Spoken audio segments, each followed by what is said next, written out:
میرا ویر علی اصغر سوار ہوگا، میں اس سواری کے آگے آگے چلتی جاؤں گی، میں اس سواری کے آگے آگے دوڑتی جاؤں گی۔ بابا اگر مجھے کوئی پوچھے گا بی بی تو کون ہے، تو میں کہتی جاؤں گی کہ میں علی کی خادمہ ہوں، میں فاطمہ کی کنیزہ ہوں، میں حسین کی لونڈی ہوں۔ بابا آپ گھبرائے نہیں، پریشان نہ ہو، مجھے کسی سواری میں بیٹھنا ہی نہیں اور مجھے کسی سواری کی ضرورت نہیں، مجھے تو بس ضرورت ہے تو علی اصغر کی ضرورت ہے۔ بابا جس سواری پر میرا علی اصغر سوار ہوگا میں اس سواری کے آگے آگے چلتی جاؤں گی، دوڑتی ہوئی جاؤں گی۔ کوئی پوچھے گا بی بی تو کون ہے، تو میں کہتی جاؤں گی کہ میں علی کی خادمہ ہوں، میں فاطمہ کی کنیزہ ہوں، میں حسین کی لونڈی ہوں۔ بابا آپ پریشان نہ ہو۔ او میرے بابا جان، خدا عز و جل گواہ ہے کہ میں آپ کو راستے میں تنگ نہیں کروں گی، میں آپ کو راستے میں پریشان نہیں کروں گی۔ بابا آپ پریشان نہ ہونا، اور راستے میں آپ کو تنگ بھی نہیں کروں گی، پریشان بھی نہیں کروں گی، بس اجازت عطا کریں، میں آپ کے ساتھ آنا چاہتی ہوں، میں اکیلا یہاں رہنا نہیں چاہتی۔ میرے پیارے آقا علیہ السلام کے پیارے دیوانوں، امام علی مقام امام حسین نے فرمایا بیٹی تو اے نہ سمجھ کہ میں تیرا بابا ہوں اور تیرا بابا ہوں اور باپ بیٹی سے بڑا پیار کرتا ہے، لیکن بیٹی میرا دل کمزور نہیں ہے کہ تجھے چھوڑ کر بے سہارا چھوڑ کر چلا جاؤں، لیکن بیٹی سفر بہت طویل ہے، لمبا ہے، تھک جاؤ گی، بیمار پڑ جاؤ گی، اور بھی زیادہ بخار کے اندر کانپتی ہو، اور بھی زیادہ بیمار پڑ جاؤ گی۔ اے میری بیٹی صغرا، 1 مہینے کے بعد تیرا ویر علی اکبر آئے گا، تجھے اپنے ساتھ لے کر جائے گا۔ بیٹی صغرا 1 مہینہ آرام کر لو، 1 مہینہ انتظار کر لو، 1 مہینے کا وقت تمہارا بہت جلد گزر جائے گا۔ بیٹی 1 مہینہ آرام کر لو، ٹھیک بھی ہو جاؤ گی اور سفر بھی طے کر پاؤ گی، 1 مہینے کی تو بات ہے۔ اس کے بعد سیدہ بیمار صغرا نے دیکھا کہ بابا کسی صورت میں ساتھ نہیں لے جاتا، تو سیدہ فاطمہ صغرا نے عرض کی بابا ذرا علی اکبر کو تو میری طرف بھیجو، میں ایک انتہائی میں علی اکبر سے بات کرنا چاہتی ہوں۔ امام حسین نے علی اکبر کو اشارہ کیا، اکبر جا کر اپنی بہن صغرا کی بات سنو کیا کہنا چاہتی ہے۔ علی اکبر اپنی بہن صغرا کے پاس تشریف لائے، سیدہ صغرا نے علی اکبر کا ہاتھ پکڑا اور کہا اکبر۔ علی اکبر نے کہا کیا بات ہے بہن صغرا، کیا بات ہے، کیوں پریشان ہے؟ سیدہ بیمار صغرا نے عرض کیا او میرا ویر علی اکبر، میں تیرے حصے کی بہن ہوں اور بہنوں کو اپنے بھائیوں پر بڑے ناز ہوتے ہیں۔ اے میرا ویر، ساری بہنیں اپنے بھائیوں کے ساتھ جا رہی ہے، پر کیا وجہ ہے کہ تیری بہن صغرا تیرے ساتھ نہیں جا رہی؟ بہن ساری بہنیں اپنے بھائیوں کے ساتھ ہے علی اکبر، لیکن کیا وجہ ہے کہ تیری بہن صغرا تیرے ساتھ نہیں؟ اے میرا ویر، او میرا علی اکبر، ابو تیرے سے بڑا ہی پیار کرتے ہیں، کیونکہ تیری شکل نانا مصطفیٰ کریم سے ملتی ہے، ساری زندگی ابو نے تیری بات کبھی نہیں موری، ذرا ابو سے سفارش بھی کر دو، تاکہ ابو سے سفارش کروا دو، تاکہ اور ابو سے کہو کہ ابو مجھے مدینہ شریف چھوڑنے کی اجازت عطا فرمائے۔ علی اکبر نے جب اپنی بہن کی یہ جملات سنے تو سیدہ صغرا کے اس کلمات کو سن کر علی اکبر کے آنکھوں سے آنسو جاری ہو گئے۔ علی اکبر نے کہا بہن صغرا، تو بابا کا مزاج بہت اچھی طرح سے جانتی ہے کہ بابا جس بات کا فیصلہ کر لے وہ فیصلہ اٹل ہو جاتا ہے، بابا کے فیصلے میں تبدیلی نہیں ہو سکتی۔ بہن صغرا تو اچھی طرح سے جانتی ہے کہ بابا کا فیصلہ اٹل ہے، ہو گیا تو فائنل، اب تو ہی جانتی ہے۔ پھر بھی بہن صغرا تو کہتی ہے تو میں جا کر پوچھ لیتا ہوں۔ علی اکبر بیمار صغرا کا ہاتھ پکڑ کر لے کر چلے اور امام علی مقام امام حسین کی خدمت میں بڑے ادب اور احترام کے ساتھ حاضر ہوئے۔ علی اکبر نے کہا بابا اگر اجازت ہو تو میں کچھ کہوں؟ امام حسین نے کہا بیٹا اکبر کہو کیا کہنا چاہتے ہو؟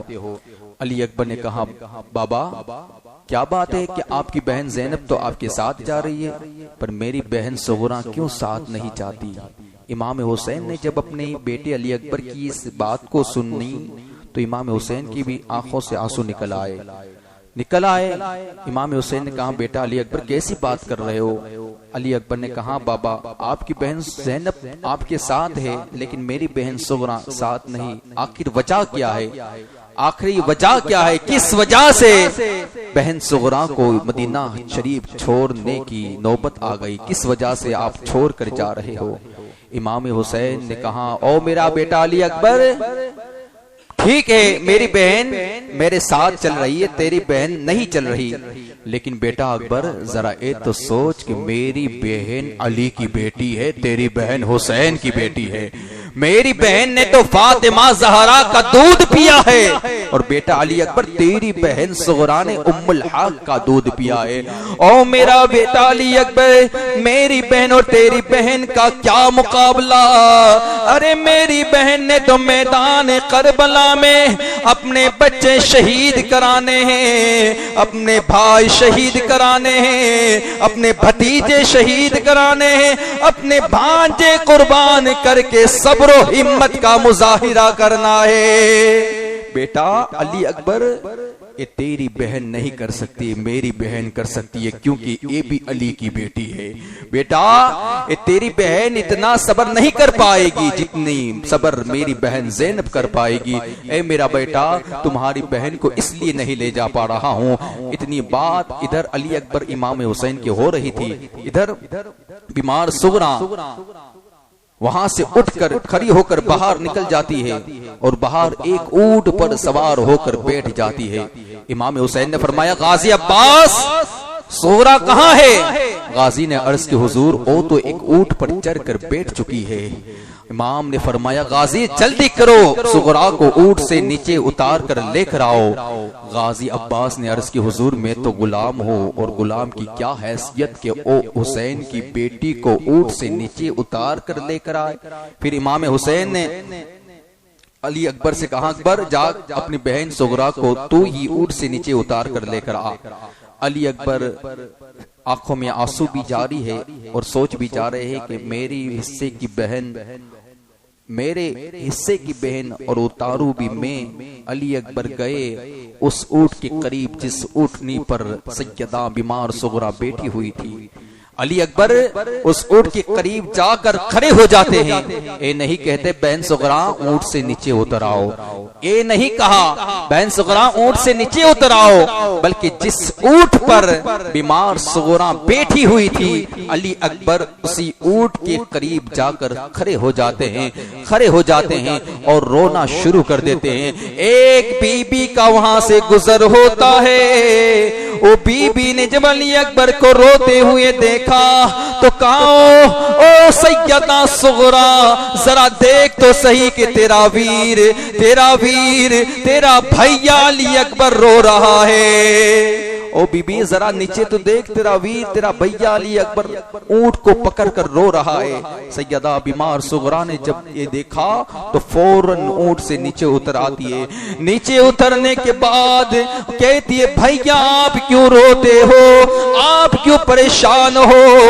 بھیا میں آپ سے ناراض نہیں ہوں، بھیا میں تو اپنے بابا سے کہتی ہوں کہ بابا مجھے بھی آپ کے ساتھ لے کر جائیے، میں تنہا یہاں نہیں رہنا چاہتی۔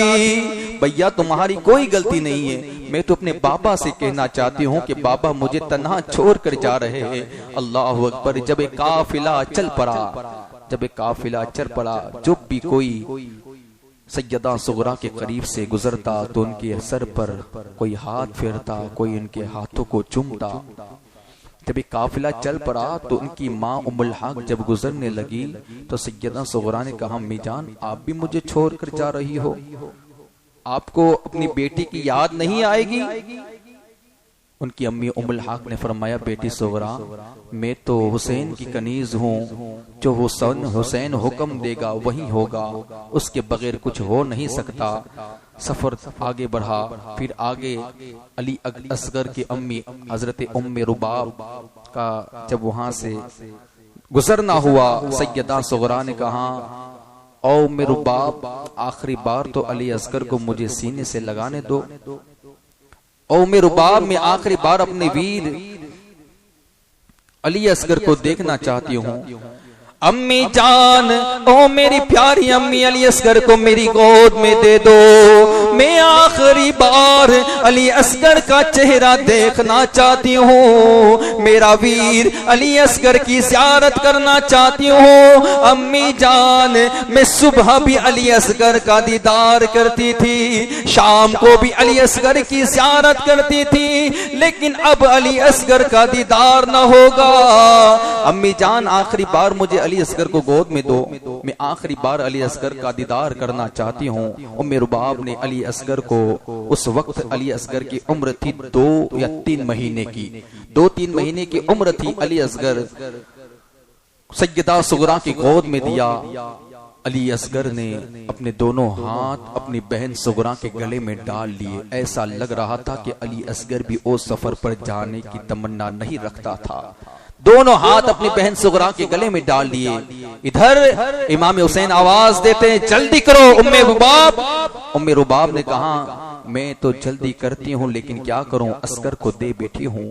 امام حسین نے فرمایا صغرا اصغر کو دے دو۔ سیدہ صغرا عرض کرتی ہے بابا او میرے پیارے بابا جان، میں تو علی اصغر کو دیتی ہوں لیکن علی اصغر ہی جانا نہیں چاہتا، علی اصغر ہی جانے کو تیار نہیں ہے بابا۔ امام حسین نے فرمایا اچھا بیٹی صغرا ایک کام کرو، تم اصغر کو میرے پاس لے کر آؤ، میں اصغر سے کچھ بات کرنا چاہتا ہوں۔ علی اصغر سیدہ صغرا علی اصغر کو لے کر قریب آئی۔ قریب آنے کے بعد امام حسین نے اصغر کے کان میں آہستہ سے کچھ ایسا کہا جیسے کہنا تھا امام حسین کا، تو اصغر نے اپنی بہن کو چھوڑ دیا اور امام حسین کی گود میں آ گئے۔ سیدہ بیمار صغرا نے پوچھا بابا آپ نے اصغر کے کان میں ایسا جملہ کیا کہا کہ اصغر نے میری گود چھوڑ دی اور آپ کی گود میں آ گیا؟ امام حسین نے فرمایا بیٹی صغرا میں نے اصغر کے کانوں میں کہا او اصغر اگر آج ہمارے ساتھ نہ چلا تو کربلا کے میدان میں تیرے حصے کی تیر کون کھائے گا؟ بس یہی کہا تجھے چھوڑ دیا، میری گود میں آ گیا۔ یہ داستان کربلا تھی میرے بھائیوں۔ پھر امام حسین کا جب قافلہ چل پڑا، امام حسین نے دیکھا بیٹی صغرا پوری ٹوٹ چکی ہے۔ امام حسین نے کہا او بیٹی صغرا گھبرا نہیں، تو یہ نہ سمجھنا کہ تیرے بابا حسین کا دل نہیں ہے، میرا دل تو ہے، میں اپنی بیٹیوں سے بڑی محبت کرتا ہوں، میں اپنی بیٹیوں سے بڑا پیار کرتا ہوں۔ بیٹی صغرا نہ کہنا کہ تیرا بابا تجھے تنہا کیوں چھوڑ کر جا رہا ہے، او میری بیٹی صغرا آگے کا سفر بہت طے کرنا ہے۔ بیٹی صغرا یہ نہیں سوچنا کہ تیرا بابا کا دل نہیں ہے، تیرا بابا کا دل ٹوٹ چکا ہے، نہیں بہن بیٹی مجھے احساس ہو رہا ہے بیٹی کہ سفر بہت طویل ہے تیرے بابا کا، آگے کا سفر بہت لمبا ہوگا، تو سفر طے نہیں کر پاؤ گی، اس بنا پر میں تجھے لے کر نہیں جا سکتا۔ بیمار صغرا روتی ہوئی کہتی ہے بابا جان تیری بیٹیاں تو وہی ہے جو تیرے ساتھ جا رہی ہے، میں تو تیری بیٹی نہیں ہوں۔ امام حسین نے بہت سمجھانے کی کوشش کی، او میری بیٹی صغرا بس پریشان نہ ہو، گھبرا نہیں، رو نہیں، کچھ دیر انتظار کر لے، تیرا بھیا علی اکبر آئے گا، تیرا ویر علی اکبر آئے گا۔ پھر بیمار صغرا خاموش نہیں ہوتی، بیمار صغرا عرض کرتی ہے بابا اگر آپ مجھے چھوڑ کر چلے گئے، آپ مدینہ شریف چھوڑ کر چلے گئے تو پھر بابا مجھے مر جانا ہے، بابا اگر آپ مجھے مدینہ شریف میں چھوڑ کر جاؤ گے تو پھر مجھے مر جانا ہے بابا، جب پھر واپس مدینہ آؤ تو میری قبر پر سب آنا، لیکن 4 لوگ میری قبر پر نہ آنا۔ بابا اگر مجھے مدینہ چھوڑ کر تنہا چھوڑ کر گئے اور پھر واپس تو پھر مجھے مر جانا ہے، اور اگر پھر آپ کا واپس مدینہ آنا ہوا تو میری قبر پر سارے لوگ آنا، لیکن 4 آدمی میری قبر پر نہ آئے۔ امام حسین نے بڑی ادب سے عرض کی بیٹی اور میری بیمار سغراں، اور 4 کون لوگ ہیں؟ 4 کون لوگ ہیں بیٹی سغراں کہ تیری قبر پر نہ آئے؟ بیمار سغراں عرض کرتی ہیں بابا جان امی میری قبر پر نہ آئے، میرا ویر علی اکبر میری قبر پر نہ آئے، میرا چچا عباس علمبردار بھی میری قبر پر نہ آنا، اور بابا آپ میری قبر پر نہ آنا۔ امام حسین نے سنا تو کہا او میری بیٹی سغراں، میں تجھ سے وعدہ کرتی ہوں کہ میں تم سے وعدہ کرتا ہوں کہ کوئی تیری قبر پر آئے گا یا نہ آئے، لیکن تیرا بابا اب تیری قبر پر نہیں آئے گا۔ تیرا بابا حسین کا آخری دیدار ہے بیٹی سغراں، آخری زیارت ہے، تیری قبر پر ہر ایک آئے یا نہ آئے، لیکن تیرا بابا حسین تیری قبر پر اب نہ آئے گا۔ بیمار سغراں نے جب اتنا سنا تو اپنے بابا کی ڈہاری کو پکڑ لیا اور کہتی ہے بابا حسین ابھی سے آپ نے مجھے یتیم کر دیا ہے، بابا آج سے ہی مجھے یتیم کر دیا، آج سے ہی مجھے یتیم بنا دیا، او بابا آپ مجھے تنہا چھوڑ کر تو جا رہے ہو لیکن جلدی بلا لینا۔ اس کے بعد امام حسین نے اپنی بیٹی کو صبر کی تلقین دی اور کہا بیٹی سغراں اپنے بابا کے لیے دعا کرنا کہ تمہارا بابا حسین ہر قدم قدم پر کامیاب ہو کر گزرے۔ بیٹی سغراں اللہ تعالیٰ کے حوالے، اللہ تعالیٰ تیری حفاظت فرمائے۔ پھر امام علی مقام امام حسین نے اپنی بیٹی سغراں کو صبر کی تلقین دی کہ بیٹی سغراں صبر کرتی رہنا، اب یہ سفر آگے اپنے قافلے والوں سے کہا اور قافلے والوں جلدی کرو، رات کی تنہائی میں ہم اس مدینہ شریف سے ہمیں جلدی سے ہجرت کرنی ہوگی، کہیں ایسا نہ ہو کہ یزید کی سپاہی آ جائے، اے لوگوں جلدی کرو۔ ایک تنہائی میں رات کے اندھیرے میں ایک قافلہ مدینہ شریف سے مکہ مکرمہ کے لیے روانہ ہو گیا۔ قافلہ چلا، مکہ شریف پہنچنے ہی والا تھا، لیکن مکہ والوں کو بھی اس بات کی خبر تھی کہ نواسہ رسول مکہ شریف میں تشریف لا رہے ہیں۔ صحابہ کرام بھی تھے بہت سارے، معلوم تھا پہلے ہی سے ہی اب نواسہ رسول جیسے ہی مدینہ شریف سے اب ان کا کربلا کا سفر طے ہوتا ہے، مدینہ شریف سے آتے ہیں مکہ شریف۔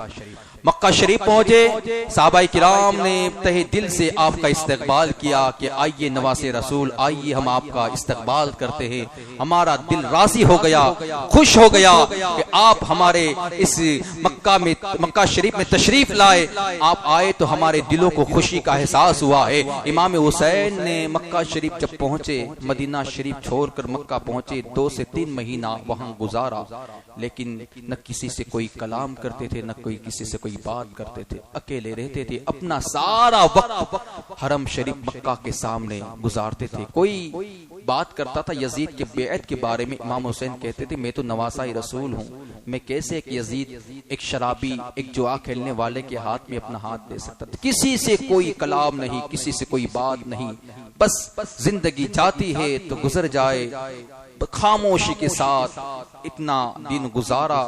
لیکن جیسے ہی ان کوفہ والوں کو معلوم ہوا کہ نواسہ رسول مکہ شریف میں تشریف لائے ہیں، تو ان کوفہ والوں نے ایک ساتھ مل کر مشورہ کیا، اور وہاں کا جو امیر تھا اس نے مکہ اپنے کوفہ والوں کو، سارے لوگوں کو بلوایا اور بلا کر کہا او کوفہ والوں تم کیا اپنی زبان پر قائم رہو گے؟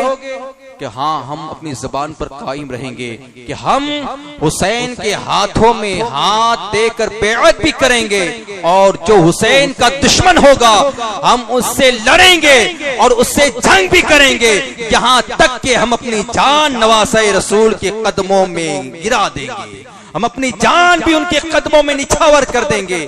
ایک کوفہ والے تھے، کوفہ والے، لیکن ان لوگوں نے مشورہ کیا، پھر مشورہ کرنے کے بعد خط لکھنا شروع کیا۔ اب شروعات ہوتی ہے خط لکھنا، امام حسین کے نام پر خط لکھنا شروع کیا۔ ایک خط نہیں، دو خط نہیں، 10، 50، 100، یہاں تک روایتوں میں آتا ہے کہ 150 خط امام حسین کے نام پر پہنچتے ہیں، اور اس خط میں لکھا ہوا تھا کہ نواسہ رسول آپ جلد سے جلد مکہ سے کوفہ کی طرف تشریف لائے، ہم آپ کے ہاتھوں میں ہاتھ دے کر بیعت کرنا چاہتے ہیں، ہم یزید کے امام کے پیچھے نماز نہیں پڑھتے، آپ آئیں گے تو آپ کے پیچھے نماز پڑھیں گے اور آپ کے ہاتھوں میں بیعت کریں گے، اور جو آپ کا دشمن ہوگا ہم اس کے ساتھ جنگ بھی کریں گے، آپ جلد سے جلد تشریف لائے۔ یہ سارے خط میں یہی لکھا ہوا تھا۔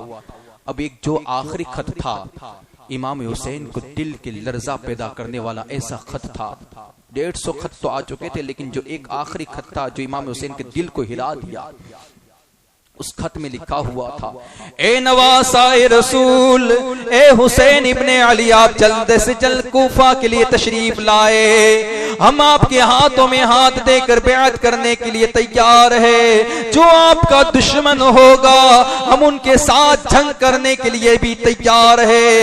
اور آخر لکھا ہوا تھا کہ اے نواسہ رسول، اگر آپ کوفہ نہ آئے تو روز محشر قیامت والے دن آپ کے نانا جان کی بارگاہ میں شکایت کریں گے کہ ہم نے آپ کے نواسہ کو خط لکھ کر بھیجا تھا لیکن آپ کا نواسہ نہیں آیا۔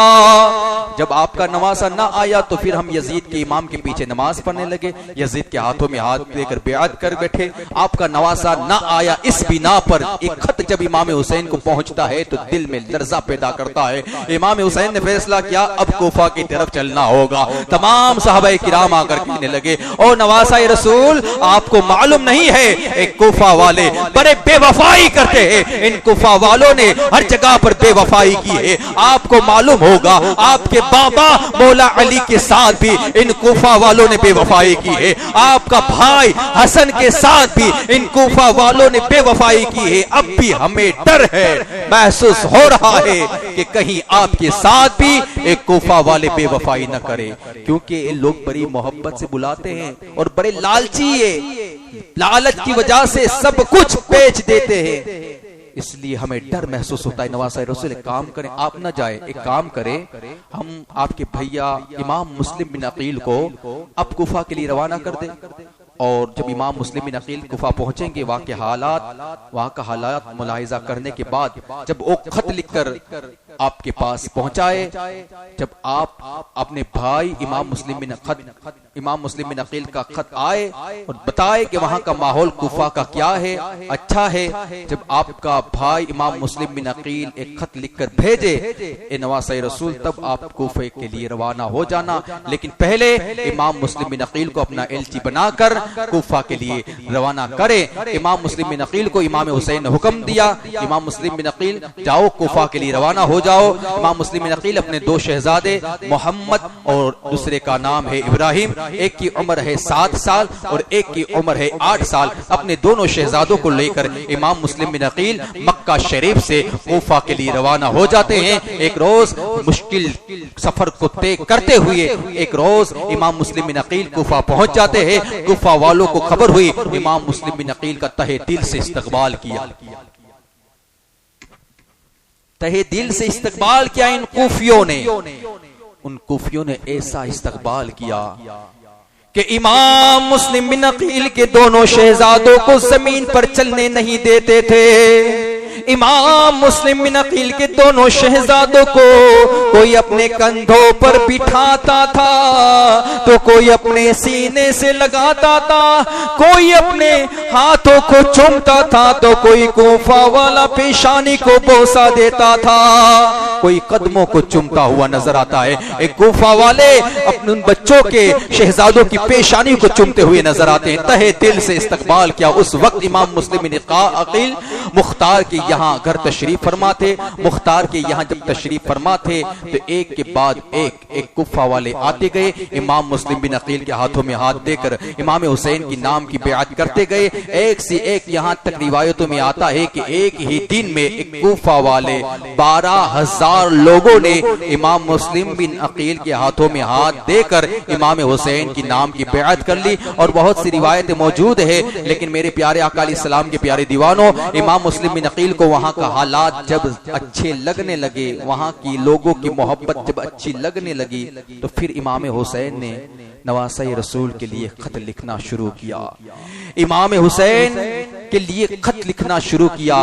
امام مسلم بن عقیل نے لکھا، او نواسہ رسول، ایک کوفہ والے بڑے نیک لوگ ہیں، یہاں تک کہ 12 سے 13,000 لوگوں نے آپ کے نام کی بیعت کر لی ہے، آپ جلد سے جلد کوفہ کے لیے روانہ ہو جائے۔ میرا خط آپ کے پاس پہنچتے ہی بے خبر آپ کوفہ کے لیے روانہ ہو جائے۔ امام مسلم بن عقیل نے ایک خط نواسہ رسول کی طرف روانہ کر دیا۔ اب ایک خط روانہ کر دیا، ایک کے بعد ایک بیعت کرتے رہے، یہاں تک روایتوں میں موجود ہے کہ ان کوفہ کے 40,000 لوگوں نے امام مسلم بن عقیل کے ہاتھوں میں ہاتھ دے کر نواسہ رسول حسین ابن علی کے نام کی بیعت کر لی۔ اب اس طرح چلتا رہا، لیکن اس وقت کوفہ کا گورنر حضرت نعمان بن بشیر جو صحابی رسول تھے اور محب اہل بیت تھے، جن کے دلوں میں اہل بیت کی محبت تھی، وہ گورنر تھے۔ نعمان بن بشیر نے کہا، اے لوگو، جو تم کر رہے ہو یزید کے خلاف ہے، بس اتنا کہا، خاموش ہو گئے۔ اس وقت یزید کے کچھ چیلے بھی تھے، کچھ جاسوس بھی تھے، سارا ماجرا دیکھ رہے تھے۔ اب تھوڑا سا وقت بھی میں آپ کے ساتھ لینا چاہتا ہوں برابر، کیونکہ وقت بہت کم ہے اور آگے کی گفتگو بہت شارٹ انداز سے پیش کرنی ہوگی، اس لیے بات کو اپنی آگے بڑھاتا ہوا عرض کروں گا۔ امام مسلم بن عقیل، کئی لوگوں نے بیعت کر لی۔ جب یزید کے کچھ جاسوس بھی تھے کوفہ میں، ان یزید کے کچھ جاسوسوں نے یزید کو خبر دی کہ یزید، کوفہ کی خبر لو، کوفہ کے 40,000 لوگوں نے حسین ابن علی کی بیعت کر لی ہے، اگر آپ نے کوفہ میں کچھ نہ کیا تو پھر یاد رکھنا کہ آپ کی بادشاہت چلی جائے گی، آپ کی حکومت چلی جائے گی، آپ کا نام و نشان تک نہیں رہے گا۔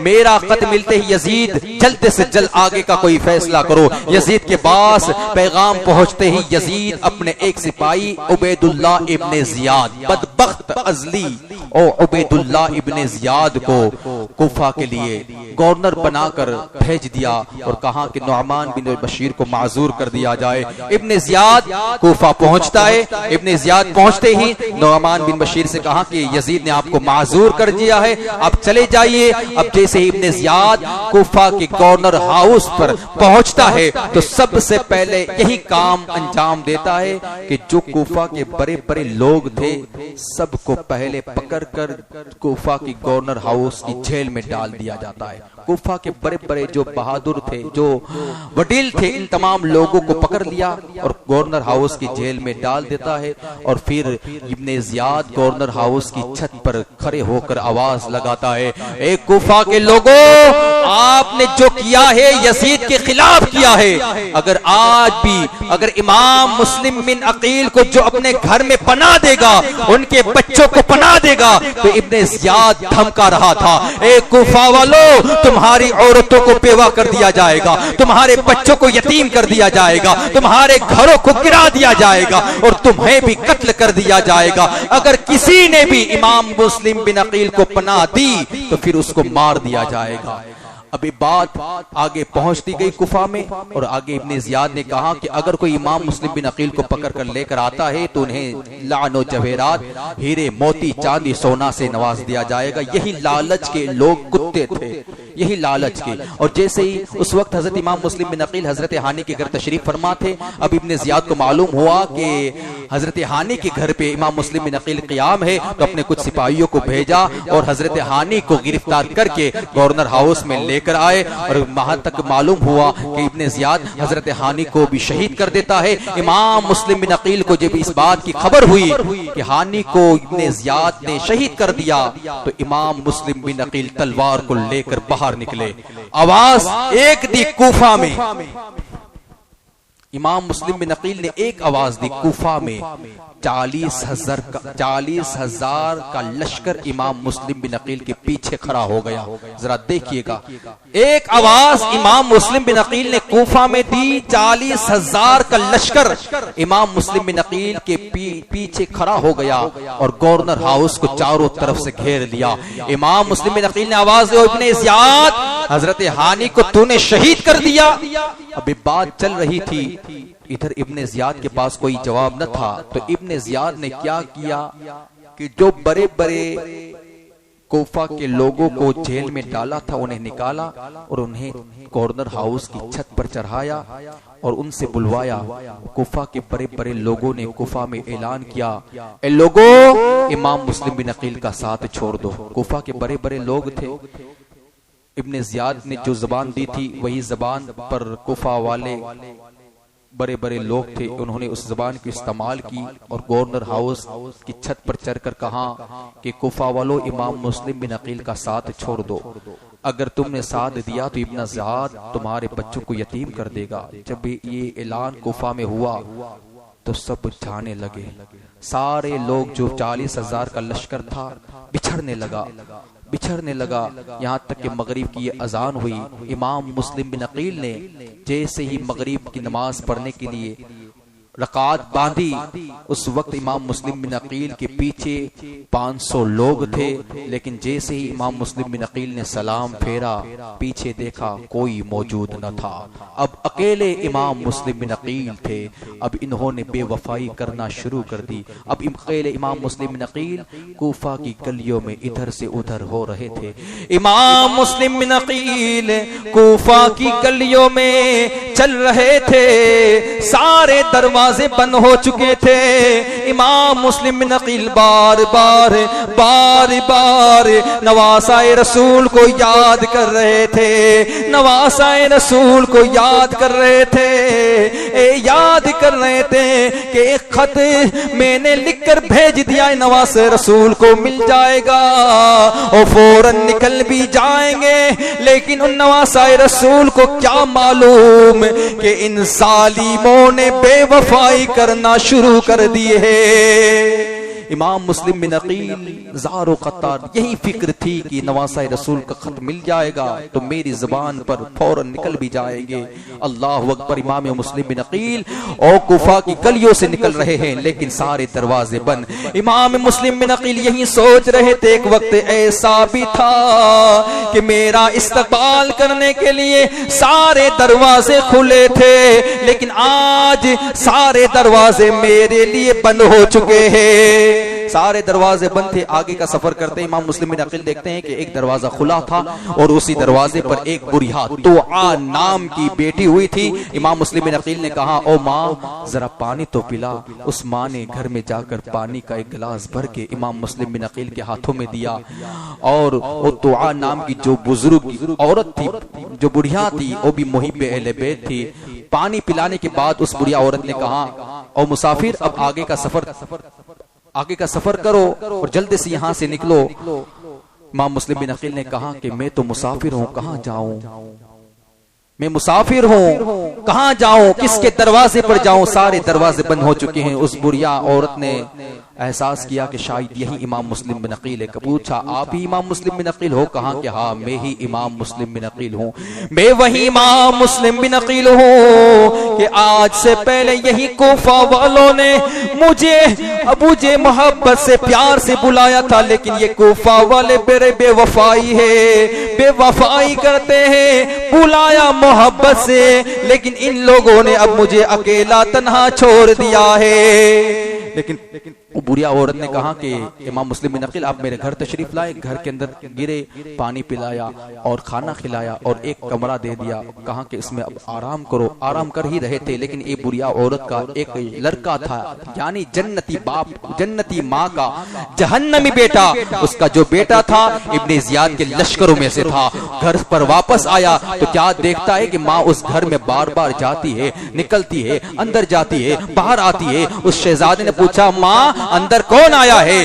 ماں نے کہا بیٹا ہم بڑے خوش نصیب ہے کہ ہمارے گھر میں امام مسلم بن عقیل آئے ہیں۔ جیسے ہی اس بیٹے نے سنا دل میں خوش ہو رہا تھا، لیکن چاندی سونا ہیرے جواہرات کا لالچی تھا، دل میں تو خوش ہو رہا تھا لیکن کہہ رہا تھا امی بڑی خوشی کی بات ہے، آپ ان کا خیال رکھنا، ان کو اچھا کھلانا، کہ کہہ کر فوراً کا شہزادہ ابن زیاد کے پاس پہنچتا ہے کہ ایک سپاہیوں کی ٹوکری میرے گھر کی طرف بھیجو، امام مسلم بن عقیل میرے گھر پر ہے۔ ابن زیاد کے پاس پیغام پہنچتے ہی 500 سپاہیوں کا ٹولہ اس بوریا عورت کے گھر کو چاروں طرف سے گھیر لیا جاتا ہے، چاروں طرف سے گھیر لیا جاتا ہے۔ آواز آتی ہے، امام مسلم بن عقیل پوچھتے ہیں آخر آواز کس کی ہے؟ اس بوڑھی عورت نے کہا ابھی معلوم یوں ہوا کہ ابن زیاد کو آپ کی خبر ہو چکی ہے، سحری کا وقت تھا، امام مسلم بن عقیل نے فجر کی نماز پڑھی، نماز پڑھنے کے بعد باہر نکلے، 500 کا ٹولہ، 500 سپاہی تھے۔ روایتوں میں آتا ہے کہ جب امام مسلم بن عقیل کی تلوار نکلی تو ان 500 سپاہیوں میں سے 40 سپاہیوں کو فی النار جہنم کر دیا تھا، اکیلا امام مسلم زخموں سے چور چور ہے۔ اب امام مسلم بن عقیل کو پکڑ لیتے ہیں، گورنر ہاؤس لے کر جاتے ہیں۔ گورنر ہاؤس پہنچتے ہی ابن زیاد نے کہا آپ آئے اندر، مجھے سلام کیوں نہیں کیا؟ امام مسلم بن عقیل نے کہا سلام میں اسی کو کرتا ہوں جس کے دل میں اہل بیت کی محبت ہوتی ہے، جس کے دل میں اہل بیت اور رسالت کے چشم و چراغ کی محبت ہو۔ لیکن ابن زیاد تو نواسہ رسول کا قاتل ہے، تو ہمارے خون سے اپنے ہاتھوں میں رنگین کر رہا ہے۔ ابن زیاد یاد رکھنا روز محشر قیامت والے دن اللہ کو تمہیں جواب دینا ہوگا۔ ابن زیاد طرح طرح کی باتیں کرنے لگا، امام حسین کی شان میں بھی بے خلاف ہو کر بے جھجک باتیں کرنے لگا۔ امام مسلم بن عقیل نے کہا او ابن زیاد میرے بارے میں بول، جو کچھ بولنا چاہتا ہے بول لے، لیکن اگر تو نواسہ رسول کے بارے میں کچھ بھی کہتا ہے تو میں تمہاری زبان کو کاٹ کے پھینک دوں گا۔ امام مسلم بن عقیل کی باتیں اور گفتگو چلتی گئی۔ مختصر یہ ہے کہ پھر امام زیاد نے حکم دیا دجال کو کہ امام مسلم بن عقیل کو گورنر ہاؤس کی چھت پر لے جایا جائے اور انہیں وہیں ان کا کام تمام کر دیا جائے۔ امام مسلم بن عقیل کو دجال لے کر گورنر ہاؤس کی چھت پر پہنچتا ہے۔ اللہ اکبر، امام حسین بن عقیل بار بار مدینہ شریف کی طرف دیکھ رہے ہیں اور نواسہ رسول کو یاد کرتے جاتے اور روتے بھی جاتے ہیں۔ اے ہوا تو جا کر نواسہ رسول کو پیغام پہنچا دینا کہ کوفہ والے بے وفائی کرتے، کوفہ والے بڑے غدار ہے۔ کوئی پیغام دینے والا نہ تھا، اے ہوا تو ہی پیغام نواسہ رسول کو پہنچا دے۔ اللہ اکبر۔ ادھر امام مسلم بن عقیل نے دجال سے کہا کہ میری کچھ نصیحتیں ہیں سن لو، میری کچھ نصیحت ہے۔ پہلی وصیت تو یہ کہتا ہوں کہ میری لاش میں کوئی تانا چانی، میری لاش میں کوئی گڑبڑی نہ کرنا، میری لاش کو صحیح سلامت رہنے دینا، کوئی حرکتیں نہ کرنا۔ پھر امام مسلم بن عقیل نے کہا کہ میرے شہزادے فلاں جگہ پر ہے، انہیں صحیح سلامت مدینہ پہنچا دینا، اور دجال اور پھر میرا فلاں سے قرضہ ہے۔ امام مسلم بن عقیل نے کہا میرا فلاں سے قرضہ ہے، میری تلوار میری زرہ سب کچھ بیچ کر ایک قرضہ فلاں کو پہنچا دینا، میری بات کو یاد رکھنا، اب تمہیں جو کرنا ہو کرو۔ اس دجال کی تلوار اٹھتی ہے، امام مسلم بن عقیل کا سر پاک تن پاک سے جدا ہو جاتا ہے۔ انا للہ و انا الیہ راجعون۔ ایک کربلا کے سفر کی پہلی قربانی جو امام مسلم بن عقیل کی ہوئی۔ ادھر امام مسلم بن عقیل کا جو خط تھا امام حسین کی بارگاہ میں پہنچ چکا تھا، وہ خط پہنچتے ہی امام حسین کوفہ کے لیے روانہ ہونے کے لیے تیار ہو چکے تھے، لیکن ادھر ابن زیاد نے اعلان کیا کہ ابھی امام مسلم بن عقیل کے 2 شہزادے ہیں، اگر کسی کے پاس ہے تو جلدی لے کر آؤ، ورنہ ان کی بیویوں کو بیوہ کر دی جائے گی، ان کے بچوں کو یتیم کر دیا جائے گا۔ اگر ان دونوں شہزادوں کو صحیح سلامت لے کر آؤ گے تو انہیں چاندی سونا ہیرا جواہرات سب کچھ ملے گا۔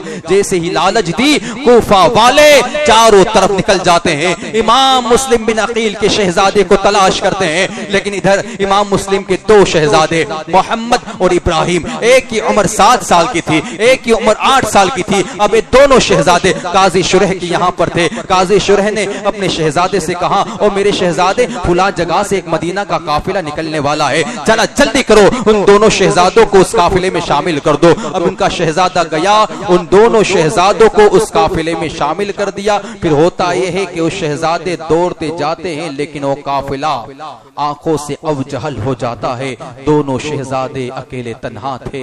ہوتا ایسا ہے پھر یہ دونوں شہزادے ابن زیاد کے سپاہیوں کے ہاتھوں میں لگ جاتے ہیں، ابن زیاد کی بارگاہ میں دونوں بچوں کو لے کر آتے ہیں، پھر ابن زیاد ان دونوں بچوں کو جیل میں ڈال دیتا ہے۔ جیل میں ڈال دیا، دونوں بچے آہیں ڈال کر ایک دوسرے کے سینے سے سینے لگا کر رو رہے تھے۔ دونوں بچے جس کی عمر 7 اور ایک کی عمر 8، ذرا دیکھو تو صحیح کہ ان معصوم بچوں نے کیا بگڑا تھا، لیکن پھر بھی ان لوگوں نے، ان ظالموں نے ان بچوں پر بھی ذرہ پر بھی ترس نہ کھایا۔ جیل کے اندر تھے دونوں بچے اور ایک دوسرے سے گلے لگا کر دونوں ساروں قطار رو رہے تھے، ایک دوسرے سے مل کر کہہ رہے تھے، اے میرے بھیا بابا کہاں ہوں گے، بابا اکیلا تنہا چھوڑ کر کہاں گئے ہوں گے، بھیا اب ہم کہاں جائیں گے، کون ہمارا سہارا بنے گا، کون ہمیں پناہ دے گا، کون ہمیں کھانا کھلائے گا، اب جنگلوں پردیس میں اب ہم اکیلے تنہا، اب ہم کہاں جائیں گے، کس کے جہاں سہارے جیئیں گے۔ جب یہ دونوں بچے جیل کے اندر رو رہے تھے تو اس جیل کا داروغہ جو تھا وہ محب اہل بیت تھا۔ میرے بھائیوں، کوفہ کے اندر بھی کچھ محب اہل بیت تھے جن کے دل میں آل محمد کی محبت تھی۔ داروغہ روتے ہوئے دیکھا، بچوں کو نکالا، اپنے گھر لے کر آیا، انہیں نہلایا، پانی پلایا، کھانا کھلایا، کپڑے پہنوائے، پہنانے کے بعد رات ہی میں اس داروغہ نے کہا، او شہزادو رو نہیں، گھبراؤ نہیں، یہاں سے سیدھے راستے پر چلے جاؤ، وہاں ایک گاؤں دیہات آئے گا، وہاں پر میرا بھائی موجود ہے، تمہیں ایک انگوٹھی دیتا ہوں، اس انگوٹھی کو میرے بھائی کو دکھانا، وہ سب سمجھ جائے گا اور تمہیں صحیح سلامت مدینہ پہنچا دے گا۔ لیکن میرے بھائیوں کیا معلوم تھا، بچوں کو رات کی تنہائی میں نکال دیا گیا، رات بھر بچے چلتے گئے چلتے گئے چلتے گئے، اس طرح چلتے ہیں کہ ایک ایک دونوں بچوں کے پیروں میں چھالے پڑ چکے تھے، پوری رات ختم ہو جاتی تھی، چلنا شروع ہی رہتا تھا۔ چھوٹا بڑے سے کہتا ہے، بھیا ذرا جلدی چلو، کہیں ابن زیاد کے سپاہی نہ آ جائے اور ہم جلدی سے مدینہ شریف پہنچنے ہی والے ہیں۔ ایک گرتا تھا، دوسرا سنبھال لیتا تھا۔ دونوں اپنے بابا کو یاد کرتے تھے کہ بابا ہوتے تو ہمیں کندھوں پر بٹھاتے، لیکن افسوس بابا بھی اب موجود نہیں ہے۔ اب دونوں بچے چل رہے ہیں، رات بھر چل رہے ہیں، رات بھر چلتے گئے، صبح کی اجالا ہوا تو کیا دیکھا، جہاں سے چلنا شروع ہی کیا تھا وہیں پر ہی ہے۔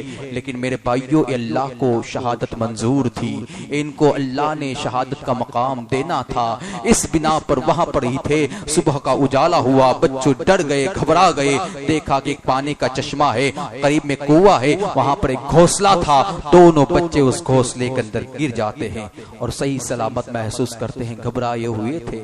اب ہوتا ایسا ہے کہ ایک لونڈی آتی ہے پانی بھرنے کے لیے۔ اب ایک لونڈی پانی بھرنے کے لیے آئی، پانی بھرنے کے لیے جب لونڈی آتی ہے تو دونوں بچوں کی رونے کی آواز آئی تو لونڈی نے دیکھا کہ دو بچے معصوم بچے ہیں، ایک دوسرے سے سینے سے سینہ لگا کر بیٹھے ہوئے ہیں۔ اس لونڈی نے دونوں بچوں کو باہر نکالا، پوچھا، او بچوں تم کون لوگ ہو؟ ان ننھے سی جان نے جواب دیا کہ ہم دونوں امام مسلم بن عقیل کے شہزادے ہیں، ہمیں چاروں طرف سے سپاہی ہمیں تلاش کر رہے ہیں، کہیں ایسا نہ ہو کہ ابھی بھی ابن زیاد کے سپاہی آ جائیں گے، ہمیں گرفتار کر لیں گے۔ لیکن اس لونڈی نے کہا بچوں ابھی گھبراؤ نہیں، میری جو مالکہ ہے نا وہ محب اہل بیت ہے، میری جو مالکہ ہے وہ محب اہل بیت ہے، اہل بیت سے محبت کرنے والی ہے، تمہیں دیکھے کی تو راضی ہو جائے گی، خوش ہو جائے گی۔ اب وہ لونڈی دونوں چشم و چراغ کو لے کر اپنی مالکہ کے گھر جاتی ہے اور مالکہ سے کہتی ہو مالکہ ذرا باہر تو نکل، دیکھ تو صحیح دونوں اہل بیت کے چشم و چراغ تمہارے گھر میں آئے ہوئے ہیں۔ اس عورت نے، اس مالکہ نے جب بچوں کو دیکھا تو ان بچوں کی خوشی میں اپنی لونڈی کو بھی آزاد کر دیتی ہے کہ جاؤ تم آزاد ہو۔ ان دونوں بچوں سے بڑا پیار کرتی ہے، ان دونوں بچوں کو نہلاتی ہے اور کپڑے نئے پہنواتی ہے، کھانا کھلاتی ہے، پانی پلاتی ہے اور محبت کرتی ہے اور کہتی ہے بچوں پریشان نہ ہو، گھبراؤ نہیں، تم یہاں پر سیف ہو، تمہیں کوئی تنگ نہیں کرے گا۔ پھر ایک کمرے کے اندر جا کر دونوں بچوں کو سلا دیتی ہے۔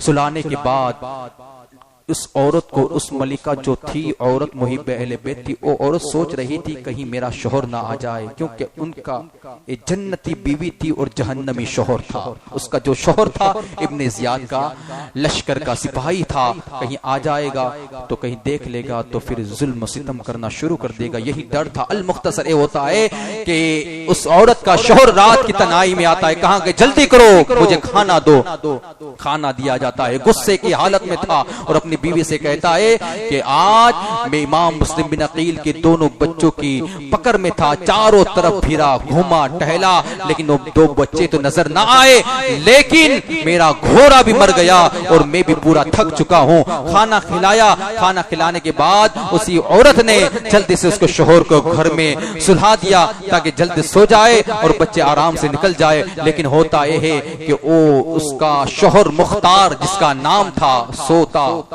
سویا، تھوڑی دیر ہوئی بچوں کی رونے کی آواز اس مختار کے کانوں تک پہنچتی ہے، آہے مار مار کر دونوں بچے رو رہے تھے، ایک دوسرے سے گلے لگا کر زار و قطار رو رہے تھے اور ایک دوسرے سے کہتا ہے او بھائی جان، او میرے بھائیا، ابھی ابھی بابا امام مسلم بن عقیل خواب میں آئے اور بھائیا مجھ سے کہا تھا کہ بیٹا تم پریشان نہ ہونا، جلدی تم میرے پاس آنے والے ہو، اور تمہارے مقدس نانا بھی تمہیں یاد کر رہے تھے، بیٹا تمہارے بارے میں پوچھ رہے تھے کہ امام مسلم بن عقیل تم اپنے دونوں شہزادوں کو کیوں نہیں لایا؟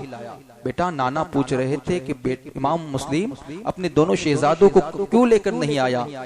تو شہزادے کہتے ہیں کہ پھر بابا نے نانا کو جواب دیا کہ آپ پریشان نہ ہو، بس کچھ دیر کے بعد میرے دو شہزادے محمد اور ابراہیم بھی آنے والے ہیں۔ ایک دوسرے کے گلے لگا لگا کر زار و قطار رو رہے تھے اور کہہ رہے تھے بھائیا تھوڑی دیر صبر کر لو، تھوڑی دیر کے بعد ہم دونوں اپنے بابا امام مسلم بن عقیل کا دیدار کر لیں گے۔ رونے کی آواز جیسی مختار کے کانوں تک پہنچتی، مختار کانوں سے سنتا ہوا اس دروازے کو کھولا جس میں دو بچے سو رہے تھے۔ دروازہ کھولتے ہی دونوں بچوں کو دیکھا روتے ہوئے، مختار نے آ کر دونوں شہزادوں کو تھپڑ لگانا شروع کر دیا کہ ہاں دونوں بچوں کو مارنا شروع کر دیتا ہے کہ تمہاری وجہ سے میرا گھوڑا مر گیا، میں بھی تھک چکا ہوں اور تم دونوں میرے گھر میں آرام سے سو رہے ہو۔ اس کی بیوی محب اہل بیت تھی، بیچ میں آئی تو اس کو بھی تھپڑ مارنا شروع کر دیا اور اس کو اس طرح تھپڑ لگایا کہ اس کے سر میں چوٹ لگتی، بے ہوش ہو جاتی ہے۔ ان بچوں سے مختار کہتا ہے بچوں رات بھر تڑپ لو، جتنا رونا ہو رو لو، صبح تمہاری گردن جسم سے الگ ہو جائے گی۔ اللہ اکبر۔ رات گزری، صبح ہوئی، مختار نے اپنی تلوار کو زہر میں بجائی، زہریلی تلوار تیار کرنے کے بعد امام مسلم بن عقیل کے دونوں شہزادوں کے ہاتھوں کو باندھ دیا گیا۔ دونوں شہزادوں کو دریا کے کنارے پر لے کر مختار آتا ہی تھا کہ اس کی بیوی جو محب اہل بیت تھی بھٹکتی ہوئی، ٹھوکر کھاتی ہوئی، بھاگتی ہوئی آتی دریائے کنارے پر کہتی ہے مختار اللہ سے ڈر، اے دونوں شہزادوں نے تیرا کیا بگاڑا ہے؟ ذرا دیکھ تو صحیح کہ ان کے چہرے کتنے خوبصورت ہے، ان کے چہرے کتنے حسین و جمیل ہے۔ اے شہزادے، کوئی عام شہزادے نہیں ہے، اگر تو نے ان کا خون اپنے ہاتھوں میں رنگین کیا تو یاد رکھنا کہ کل بروز قیامت ان کے نانا جان کو کیا منہ دکھائے گا۔ اب بھی وقت ہے سمجھا، لیکن مختار نہ سمجھا اور پھر ایک تماچے ان کی بیوی کو لگانا شروع کر دیے۔ بیوی کو ٹھوکر لگتی ہے، وہیں پر بیوی گر جاتی ہے۔ امام مسلم بن عقیل کے دو چشم و چراغ اور مختار تلوار زہریلی بجھائی ہوئی تلوار باہر نکالتا ہے اور کہتا ہے بچوں اب مرنے کے لیے تیار ہو جاؤ، کون پہلے اپنے بابا کے پاس پہنچنا چاہتا ہے؟ چھوٹا کہتا ہے پہلے مجھے مارو، میں اپنے بڑے بھیا کو دیکھ نہیں سکتا۔ بڑا کہتا ہے پہلے مجھے مارو، میں اپنے چھوٹے بھائی کے درد کو دیکھ نہیں پاؤں گا۔ پھر اس نے کیا کیا؟ مختار نے ایک ہی جھٹکے میں دونوں بچوں کی سر کو تن پاک سے جدا کر دیا جاتا ہے۔ انا للہ و انا الیہ راجعون۔ اتنا کرنے کے بعد دونوں بچے، معصوم بچے جس کی عمر 7 سال اور دوسرے کی عمر 8 سال، دونوں کی گردنیں تن پاک سے الگ ہو جاتی ہے۔ مختار جسم کو تو دریا کے اندر ڈال دیتا ہے، دونوں سر مبارک کو لے کر ابن زیاد کے پاس پہنچتا ہے اور کہتا ہے ابن زیاد اب تو خوشی کا اظہار کر، جو تینے حکم دیا تھا وہ حکم کو میں نے پورا کیا، اب تو سونا چاندی ہیرے جواہرات سب کچھ میرے قدموں میں ڈال، جو تو نے کیا کہا تھا ویسا میں نے کیا۔ ابن زیاد نے پوچھا تو نے کیا کیا ہے؟ تو کہا مختار نے کہ امام مسلم بن عقیل کے دو چشم و چراغ، دو شہزادے محمد ابراہیم کو شہید کر دیا ہے۔ دونوں کے سروں کو نکال کر ابن زیاد کے سامنے پیش کیا۔ ابن زیاد نے ان دونوں معصوم بچوں کے چہرے کو دیکھا، حالانکہ ابن زیاد بدبخت تھا، مردود تھا، لیکن جیسے بچوں کے چہرے کو دیکھتا ہے تو کہتا ہے مختار کتنے خوبصورت ہے، کتنے حسین و جمیل بچے ہیں، لیکن مختار میں نے اعلان ایک کیا تھا کہ دونوں بچوں کو صحیح سلامت میرے پاس لے کر آیا جائے، اور تو نے ان دونوں کو شہید کر دیا۔ اور مختار میں نے یزید کو خط بھی لکھ دیا ہے کہ دونوں بچے میرے پاس ہے، جیل میں قید ہے، یزید اگر تو کہے تو میں انہیں دونوں بچوں کو صحیح سلامت تمہارے پاس پہنچا دوں۔ اگر یزید نے کہا ہاں پہنچا دو مختار، تو پھر میں یزید کو کیا جواب دوں گا، کیا منہ دکھاؤں گا؟ او مختار تو نے اچھا نہیں کیا، دونوں بچوں کو صحیح سلامت لانے کو کہا تھا، تو نے دونوں بچوں کو شہید کر دیا۔ ابن زیاد نے پھر ایک سپاہی کو حکم دیا کہ اب اس مختار کو لے کر جاؤ اور جس طرح اس کو مارنا چاہو مارو، اور اس کو بھی اسی دریا کے کنارے پر ڈال دو۔ اب جس کو ابن زیاد نے حکم دیا تھا مارنے کا وہ سپاہی بھی تھا، لیکن ساتھ میں محب اہل بیت بھی تھا۔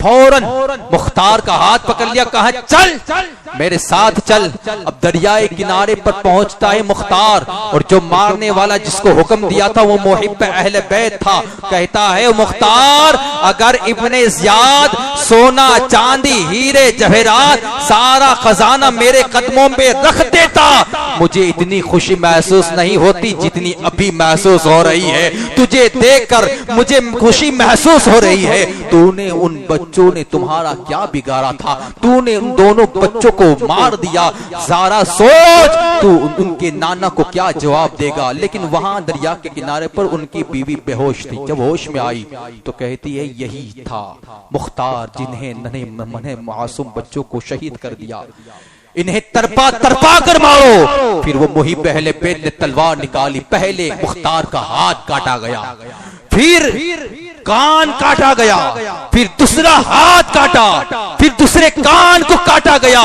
پھر وہ محب اہل بیت نے کہا اب تڑپ، کتنا تڑپنا چاہتا ہے تڑپ، اس بچوں کو مار کر تجھے کیا فائدہ حاصل ہوا؟ پھر اس کے ایک ایک پگ کو کاٹ ڈالا، دوسرے پیر کو کاٹ ڈالا، کہا کہ اب تڑپ، کتنا درد محسوس ہوتا ہے مختار، تو نے اہل بیت کے چشم و چراغ کو بجھا ڈالا ہے، اب ذرا سوچ تیرا حشر کیا ہوگا۔ اس کے بعد محب اہل بیت کی تلوار اٹھتی ہے اور اس کے سر کو جسم سے الگ کر کے اس کو فی النار جہنم کر دیتی ہے۔ پھر ہوتا ایسا ہے، ختم کر رہا ہوں بات کو، پھر ہوتا ایسا ہے کہ اس کی لاش کو دریا کے اندر ڈالا تو دریا نے بھی لاش کو باہر پھینک دیا، دریا نے بھی مختار کی لاش کو منظور نہ کیا۔ پھر ہوتا ایسا ہے کہ اس لاش کو کھاڑا کرنے کے بعد زمین میں مختار کی لاش کو ڈالی تو زمین نے بھی باہر پھینک دی۔ پھر ہوا کیا، آگ کا شعلہ برپا ہوا، پھر اسی آگ کے اندر مختار کو ڈال دیا، مختار چھل کر راکھ ہو گیا۔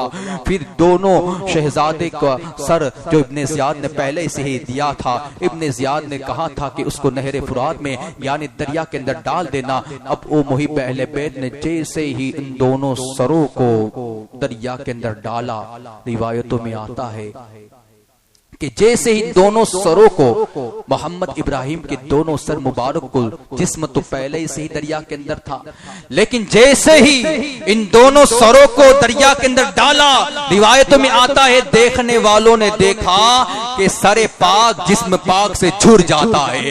اس لیے رب نے فرمایا وَلَا تَقُولُوا لِمَنْ يُقْتَلُ فِي سَبِيلِ اللَّهِ أَمْوَاتٌ بَلْ أَحْيَاءٌ وَلَكِنْ لَا تَشْعُرُونَ، یعنی جو اللہ کی راہ میں شہید ہو جائے، مر جائے، انہیں مردہ نہ کہو بلکہ وہ اپنی اپنی قبروں میں زندہ ہوتے ہیں۔ آگے کی گفتگو انشاءاللہ کل بیان ہوگی۔ اللہ تعالیٰ کی بارگاہ میں دعا کرتے ہیں کہ اللہ تعالیٰ ہم سب کو اہل